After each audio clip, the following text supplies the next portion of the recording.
Good morrow everyone, Silvershire here, and apologies for the long wait. This video was supposed to go up last month and things just kept getting in the way, but it's finally time for some more Smash Bros content.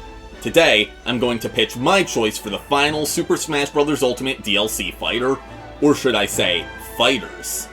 That'd be a good reveal if it wasn't already in the thumbnail, and in one of my previous videos. Before we begin, I'd like to clarify that this is not a prediction. I don't think that Overwatch has a super good chance of being added to Smash, especially after all the gross things that came out about Blizzard Entertainment as of late. In fact, I don't think the final fighter will be a third-party character at all. My money is on an old-school Nintendo rep like Geno or Skull Kid. And yes, I know there's evidence against their inclusions, but this video isn't about them. This is just a fun hypothetical about what if one of my favorite games was added to Smash Bros. So without any further ado, what would Overwatch be like in Smash?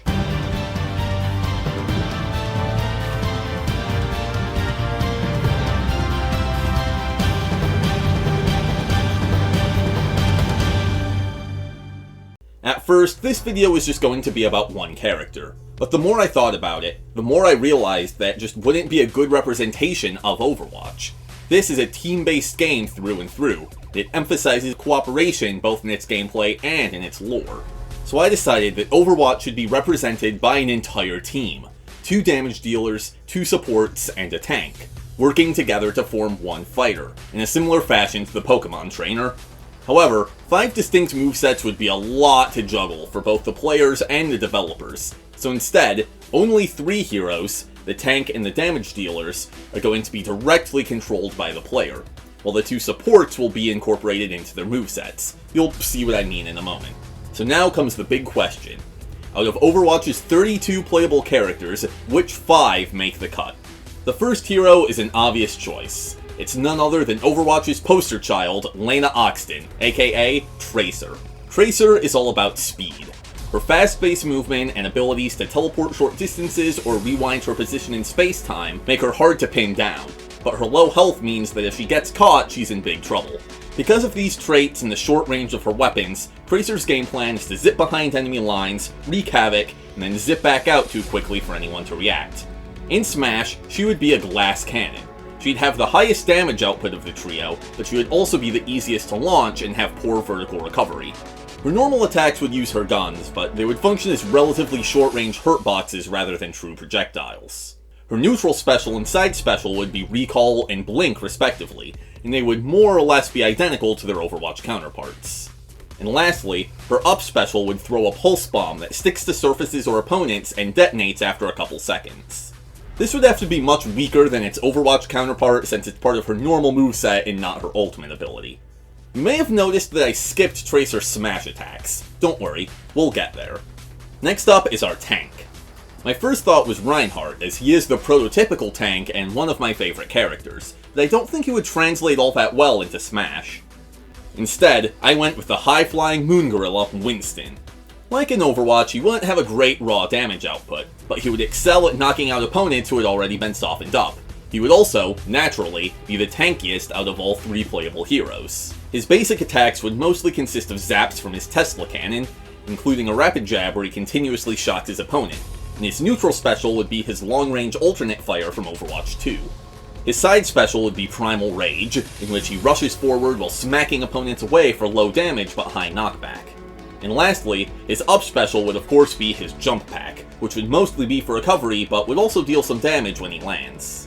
For the second damage dealer, I considered Genji because of his popularity, but his moveset wouldn't be all that unique in the context of Smash Bros, as we already have quite a few ninjas. And more importantly, his game plan would be too similar to Tracer's. They're both fast and squishy.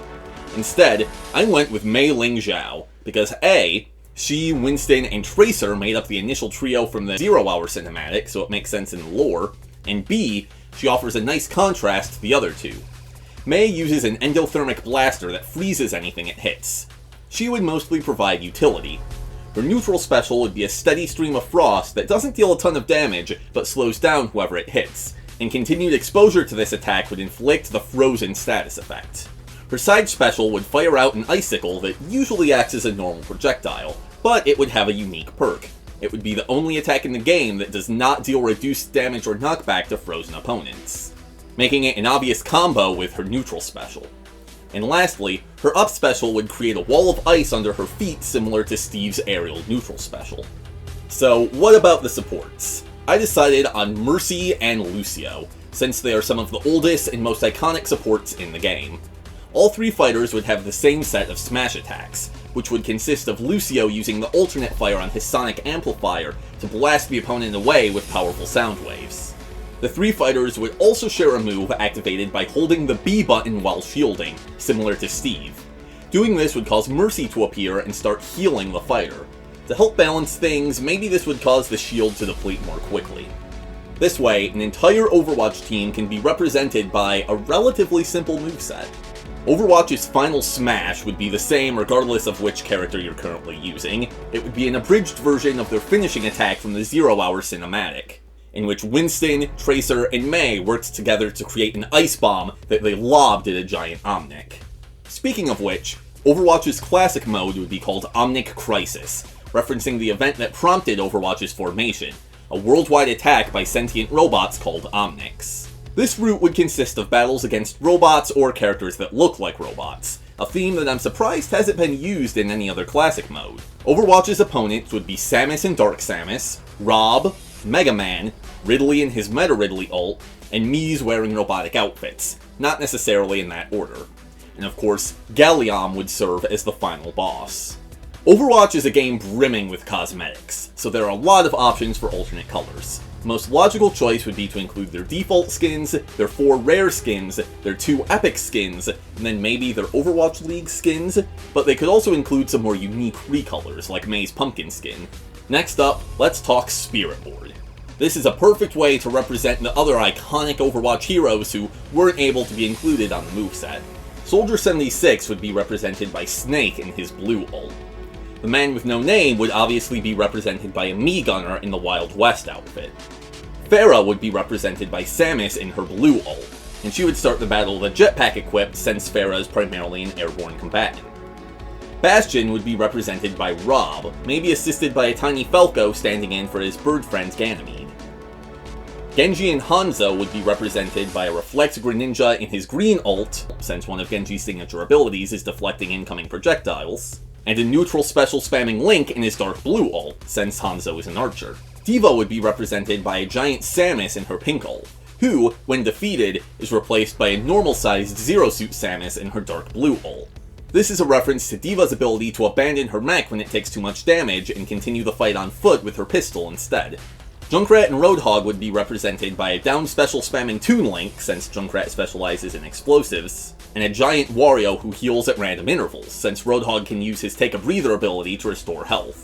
The penultimate spirit, Reinhardt, would be represented by a giant metal Ganondorf, who is appropriately tanky. And the final spirit would represent Overwatch's nemesis, the Talon organization, consisting of Reaper, Widowmaker, Sombra, Moira, and Doomfist, represented by Meta Knight in his dark ult, Bayonetta in her blue ult, Sheik in her purple ult, Zelda in her Hilda ult, and Little Mac in his yellow ult, respectively. So now, all that's left to discuss are the Mii costumes. Pretty much every Overwatch hero would make for a good Mii costume, but if I had to choose just one, it would definitely be Reaper. He's easily one of the game's most iconic characters, and I think his costume is simple yet recognizable enough to translate really well to the bobblehead proportions. I can totally see that skull mask on a Mii. And so, that's gonna do it. Like I said earlier, this isn't a prediction. I don't think that Overwatch is going to be represented in Smash. Even if it was, I don't think it would be in this fashion, but I really enjoyed coming up with this moveset. So if you'd like to see me do something like this with other characters, let me know. But anyway, I'm gonna leave this video here. Thank you so much for watching. I hope you enjoyed, and until next time, I bid thee farewell. We're going to begin with his alternate colors, because I made some predictions about these in my last video, and I did a pretty good job. I only got one wrong, and it was the one that I admitted was the least likely to actually happen. Surrender to my will.